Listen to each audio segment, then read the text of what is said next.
Today I'll be showing you the optimal build for playing the Hulk on ultimate difficulty. I'll also go through some of the swap outs you can do if you're playing on easier difficulties. Now I've already completed a couple of ultimate 3s and I'm only heroic 12 with them. So once you get up in your heroics, it will be a lot easier. But it is a little bit of a struggle to keep any grouping alive when you have one character as low as heroic 12 if you are doing ultimate 3. But it is doable, and this is insane when I drop it down to like ultimate 1. So jumping right in, we have Crush and another Crush. And we're going to put Lifesteal on this, and we're going to try to limit our attacks using this early.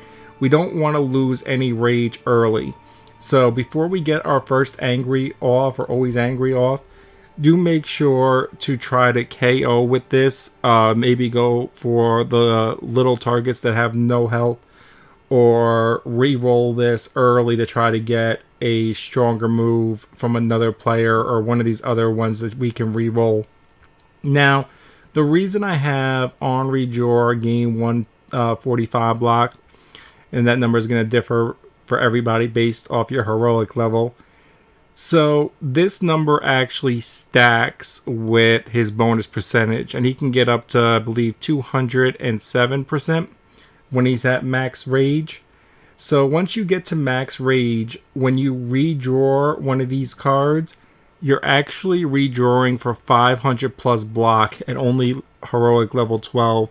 So if you're up there in your heroics on him, you're probably going to be re-rolling for like 600, 900 block, depending on your level.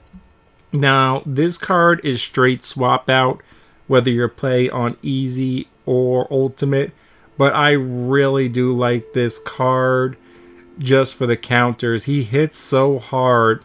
One, it's the perfect card to use if you can get the early aggro from a group of enemies, or you have at least a couple aggroed on you. It's also the perfect card to use on a good aggro after using it always angry.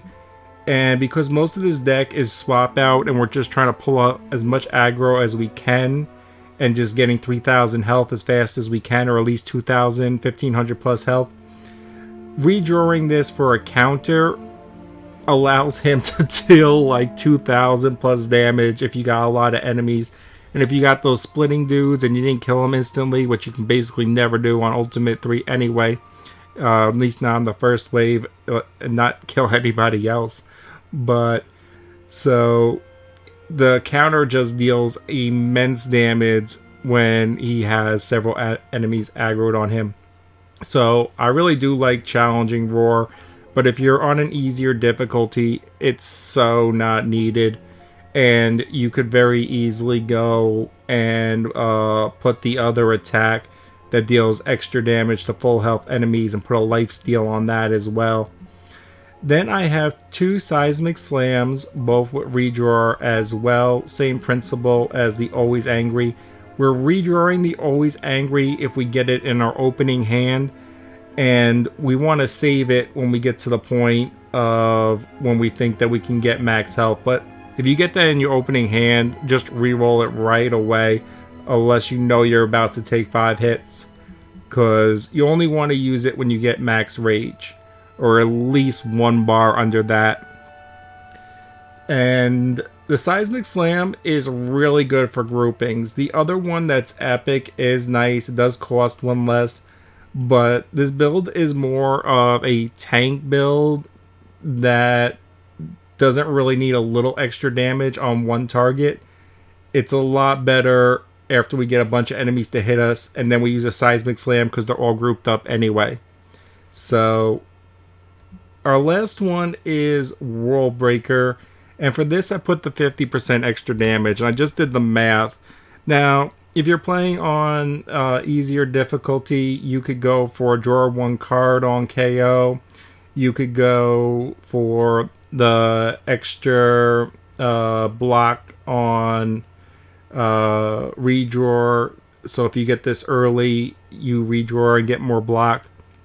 But you'll get, 180 extra damage for having the 50% at 5 rage.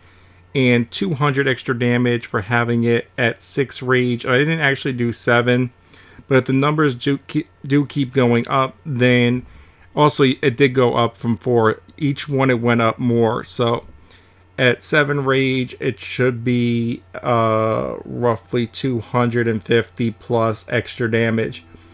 And because we're basically always at max rage anyway, it's either we're using always angry and then we're putting our health up, we're drawing more aggro and going right back to max rage.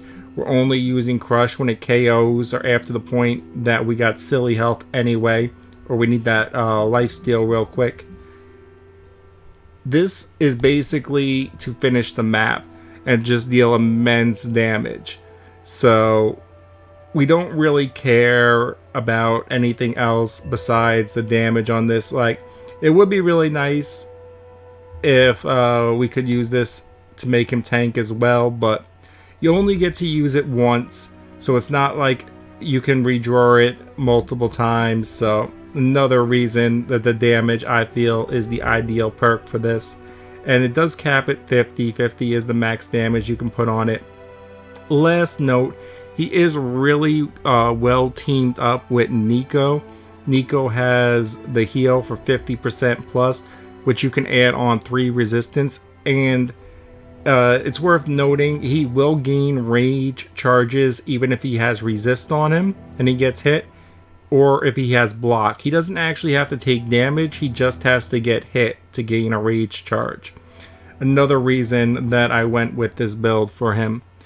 Another character that teams up nicely with him is Iron Man, because you got the extra spins to spin the deck a little bit faster. Granted, Iron Man really utilizes a lot of them, but you'll have extra to spare to spin. He's not teamed up well with characters that have very many cards.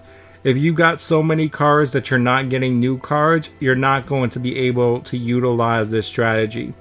So he's really good on characters where you can draw a little bit of cards that aren't hero cards, or with a little bit extra revise or Nico. But once you get that first angry roar, always angry off, and then you're at like 1800 health, you really easily can get your second always angry off, and at that point then you're at like 500 plus damage with life steal on 2 attacks, and your seismic slams, when you use them, can deal like 500 plus damage.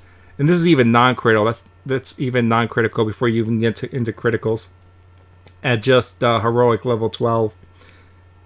So this is basically an invincibility tank build. Granted, you're never invincible on Ultimate 3, but this is the closest you can get. I had one game, I'm gonna wrap up this video, where both my heroes died and I still had like 10 enemies on the board, and combined between them they probably had near 10,000 life points, somewhere between 5,000 and 10,000 life points between everybody, and I managed to clear them all out, and I got them up to like 2,800 health, where every hit I was doing was 500 plus life steal, so they couldn't bring me down. And that is my best build for the Hulk. If you found this helpful, leave a like and or share it so others can find it. I hope that helped.